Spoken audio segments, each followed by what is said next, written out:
terkait pendahuluan dan definisi.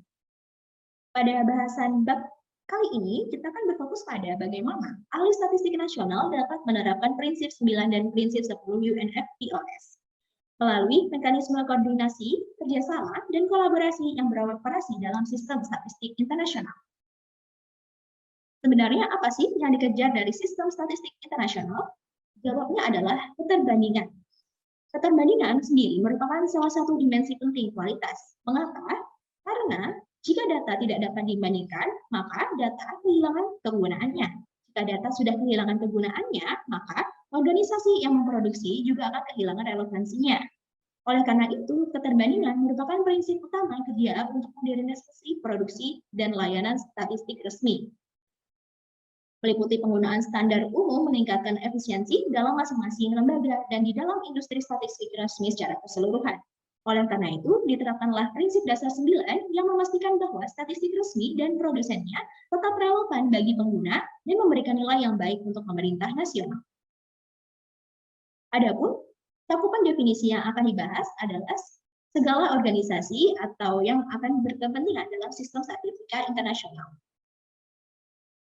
Pertama, sistem statistik internasional itu sendiri merupakan organisasi internasional atau entitas strukturalnya yang terlibat secara eksklusif dalam mengembangkan, memproduksi, dan menyebarluaskan statistik resmi di tingkat global, regional, dan subregional.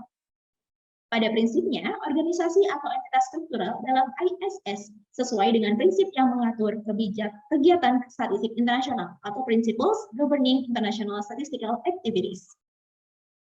Kedua, ada organisasi internasional atau International Organization, merupakan badan dengan keanggotaan internasional yang memproduksi, yang mempromosikan kerjasama dan koordinasi antara atau di antara para anggotanya.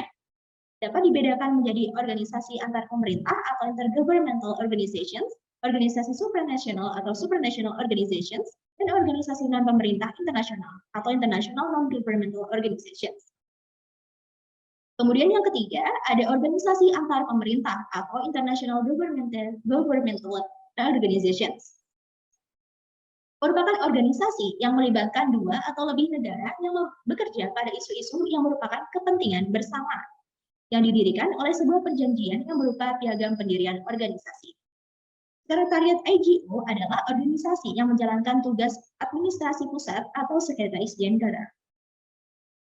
Kemudian yang keempat ada organisasi supranasional, merupakan organisasi dengan mandat, kekuasaan legislatif, dan otoritas yang melampaui batas-batas negara anggotanya. Keputusan yang dibuat oleh lembaga-lembaga khusus untuk organisasi dan tidak secara sistematis oleh pertemuan kepala negara atau perwakilan mereka. Uni Eropa adalah salah satu contoh paling menonjol dari organisasi supranasional ini. Kemudian yang kelima, ada organisasi non-pemerintah atau non-governmental organization, NGO. Merupakan organisasi yang independen dari keterlibatan pemerintah.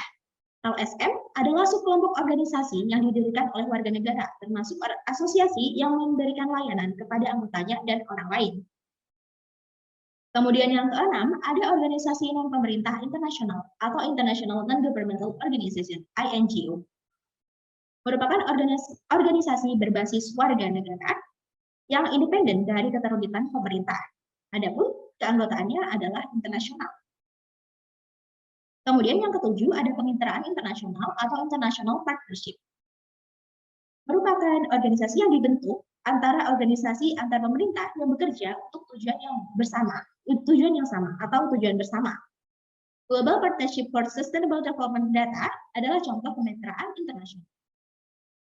Kemudian yang kedelapan ada lembaga keuangan internasional atau International Financial Institution. Merupakan lembaga keuangan yang telah didirikan oleh lebih dari satu negara dan karenanya tunduk pada hukum internasional.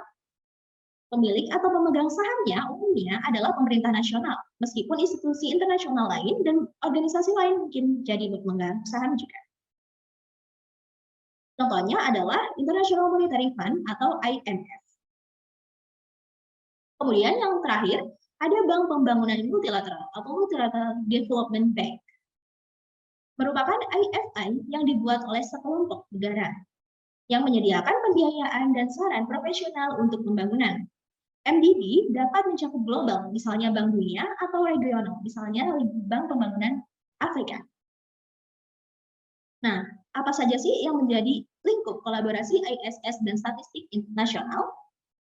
Yang pertama, ada pengembangan metodologi statistik untuk memenuhi kebutuhan data baru. Kedua, perumusan dan pengesahan rekomendasi yang disepakati secara internasional, serta panduan implementasi yang relevan. Yang ketiga, kerjasama teknis dan bantuan teknis dalam mengadopsi rekomendasi yang disepakati secara internasional. Keempat, koordinasi pengembangan kapasitas badan dan sistem statistik nasional. Kemudian yang terakhir, alian data yang sistematis, pertukaran dengan peningkatan komparabilitas statistik resmi, dan indikator pembangunan yang disepakati secara internasional. Kemudian, terdapat 3 kategori utama organisasi internasional di ISS.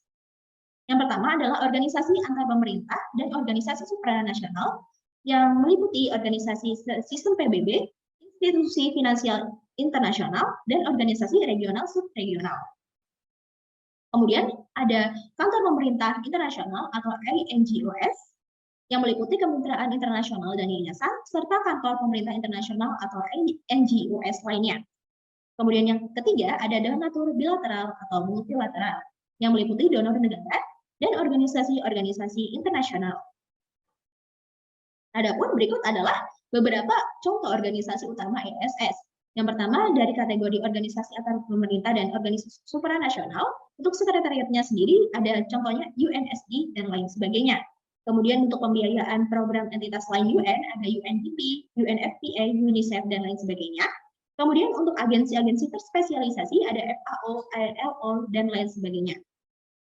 Kemudian untuk institusi-institusi finansial atau finansial internasional atau IFIS ada Bank Dunia, ada IMF, ada European Central Bank. Kemudian untuk organisasi-organisasi regional ada OECD dan Eurostat.